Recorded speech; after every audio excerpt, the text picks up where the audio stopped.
Hello, I'm Polina from Petrodvorets. I work in Raketa. I love Raketa watches and I'm happy to make an interview of Russian watches collectors. If you love Raketa watches, please send me a mail and I will be happy to make your interview.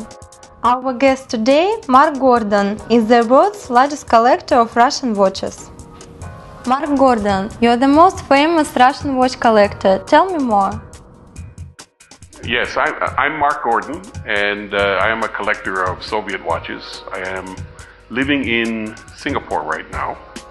I was originally born in New York, though, and if we go further back, my grandparents are from Minsk in Russia. I am in marketing is my job, but my heart is in collecting Soviet-era Russian clocks and watches. Why watches? Why Russian watches? I don't collect watches. What I really collect is history. The Soviet clock and watch industry represents a very unique moment in industrial history in the West.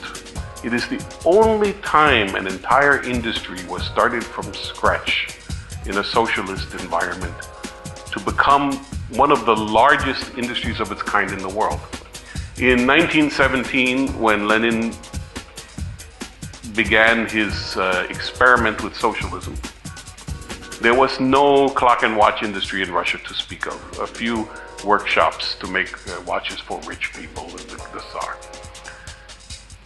In 1970, the 1960s, 1970s, Russia was the second largest producer of mechanical clocks and watches in the world after Switzerland, and produced an incredible variety of calibers and movements for applications that even the Swiss were not doing.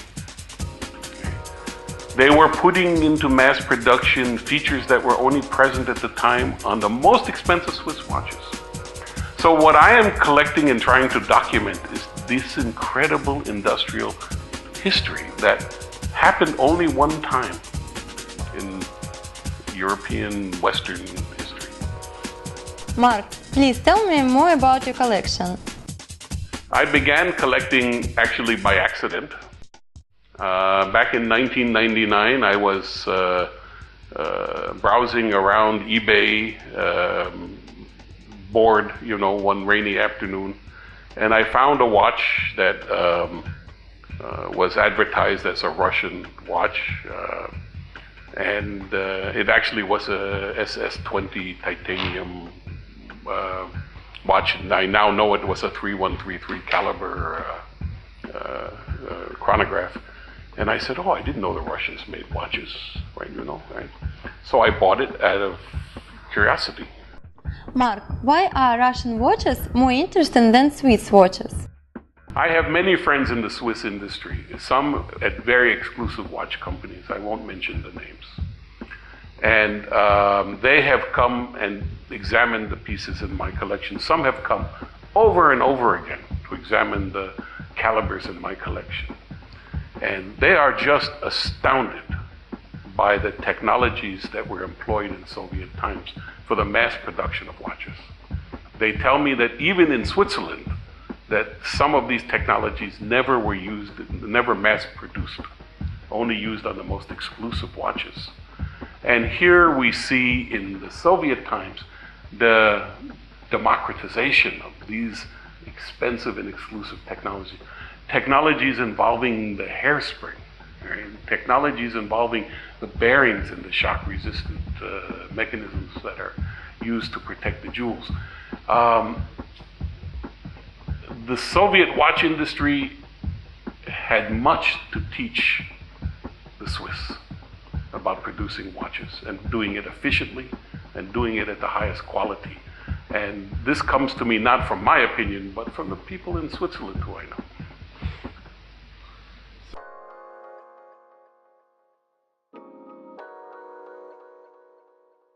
Mark, can you tell me, are the Swedes jealous of Russian watches? If you look at the Swiss industry, what drives the Swiss industry? It's a market economy. The Swiss industry strives for precision, complication, beauty, precision.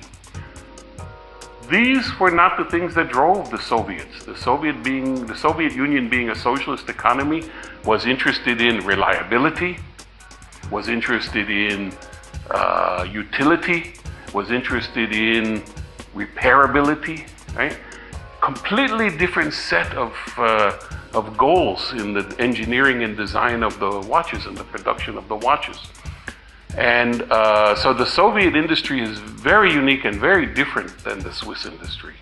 And the products are amazing in different ways, in very unique and different ways.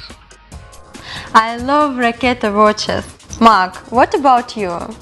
If you examine Raketa watches on my website, of which there are many, many, I am a big fan of Raketa watches from the past. In the 1980s, they made beautiful dials, graphically stunning dials. And one of the things that saddened me was the demise of this factory and the creativity that went into producing these designs. And recently I saw the designs for the new Raketa line that is going to be introduced. And I must tell you that I am very happy to see that this spirit, of graphic design, this Soviet spirit of graphic design, is being brought back to life in these watches. I love more the man with Raketa watch than the man with an expensive Swiss watch. Mark, what is your opinion? I think it's very sad that we see prominent Russian people wearing Swiss watches, expensive Swiss watches. I think they owe it to the people who put them in power, okay, to support the industries that employ Russians, first of all. Secondly, the watches produced in Russia, the best of them, are the equal of any Swiss watches. Maybe not in terms of the gold content, but in terms of the reliability of telling the time and the beauty and sophistication of the engineering. I would like to see Russian leaders, people in public life, I would love to see them wearing Russian watches because they are wearing on their hand not just an instrument to tell the time. They are wearing the history of the Russian people on their wrist, really, in a sense. Mark, thank you very much for this very interesting interview. I hope you like it.